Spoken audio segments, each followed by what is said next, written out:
শুভেন্দুদা, বলছি যে কোচবিহারের শীতলকুচিতে আজও কয়েক হাজার বাংলাদেশি জমায়েত করেছে, তারা এপারে ঢোকার চেষ্টা করছে।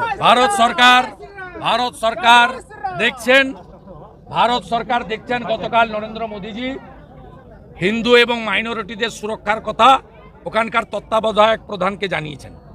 আজকে ভারত সরকারের স্বরাষ্ট্রমন্ত্রীজি সোশ্যাল মিডিয়ায় পোস্ট করেছেন যে হিন্দু এবং মাইনরিটিদের সুরক্ষা দেওয়ার জন্য আমরা অঙ্গীকারবদ্ধ। এডিজি বর্ডারের নেতৃত্বে হাই পাওয়ার কমিটি তৈরি করা হয়েছে যাতে ওপারে থাকা হিন্দুদের শারীরিক এবং সম্পত্তির ক্ষতি না হয়। তারপরেও যে কথা প্রথম দিন থেকে আমি বলে এসেছি, 2019 সালে সিএএ তৈরি করেছিলেন নরেন্দ্র মোদীজি। কেন? তিনি জানতেন যে ধর্মীয় উৎপীড়ন করে আফগানিস্তান, পাকিস্তান, বাংলাদেশ থেকে হিন্দু, শিখ, খ্রিস্টান, পার্সি, জৈন